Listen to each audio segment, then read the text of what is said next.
Warning: the following program contains flashing imagery and content which may be considered harmful or traumatizing to some. Viewer discretion is extremely advised. Welcome to the darkest depths.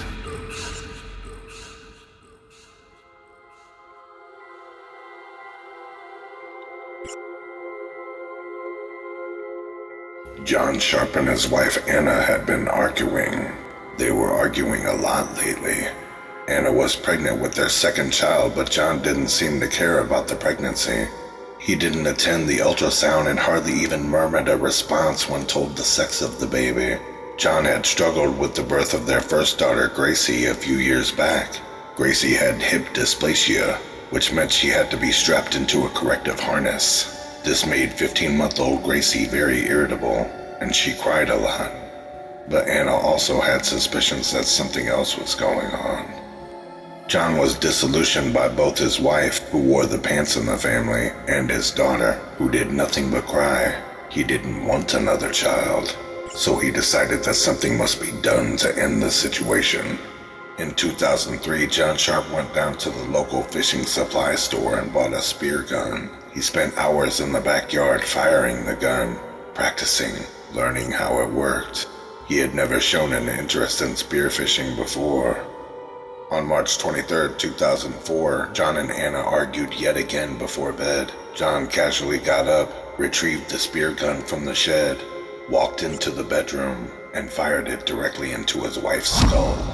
But she didn't die, so John fired a second spear into his wife's head, and this one had the desired effect. He covered Anna's dead body in towels and went downstairs to sleep on the sofa. The next day, John took Gracie to daycare.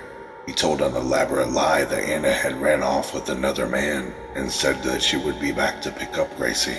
But John realized that he needed to make his daughter disappear to solidify his lies. When he got back home, tried to pull the spears from his wife's body, but they were lodged into her skull, and he could only remove part of them. He then buried his wife in the backyard and went back to the fishing supply store to buy more spears, bringing his daughter Gracie with him. On the evening of March 27th, John drank copious amounts of whiskey before creeping into his disabled daughter's bedroom, armed with the spear gun he shot his wife with. As Gracie slept in her crib, John aimed at her head and pulled the trigger. The spear lodged in her skull but didn't penetrate deep enough to kill her.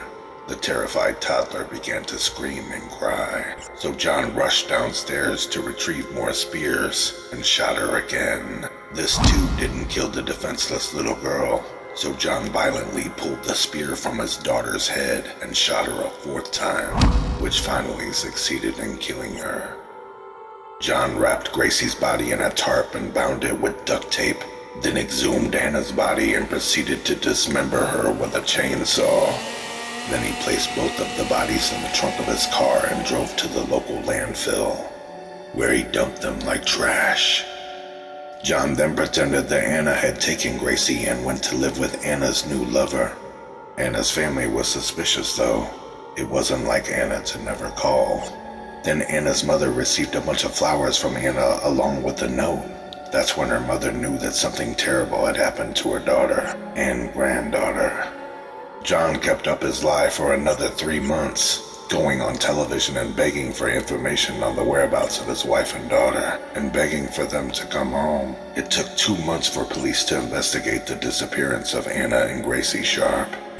Finally, after multiple police interviews and the uncovering of a mountain of circumstantial evidence, John Sharpe admitted to the murders of Anna, his unborn child, and their daughter Gracie.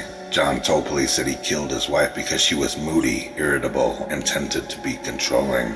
He said their marriage was loveless. When asked why he killed Gracie, he chillingly replied, "The child belongs with the mother." Police believe that John killed Anna because she uncovered the sexual abuse of Gracie by her father. It was also uncovered that he had previously molested other girls before his marriage, girls that he referred to as sluts who deserved it. The bodies of Anna and Gracie were recovered from the landfill, and John Sharpe was sentenced to 2 consecutive life terms.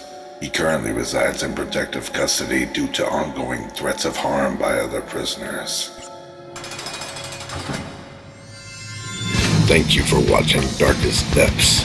Follow on YouTube, Instagram, and TikTok for the absolute worst that humanity has to offer in true crime and horror. Merchandise available through teespring.com. Episode requests made through darkestdepthstruecrime@gmail.com. No one is safe.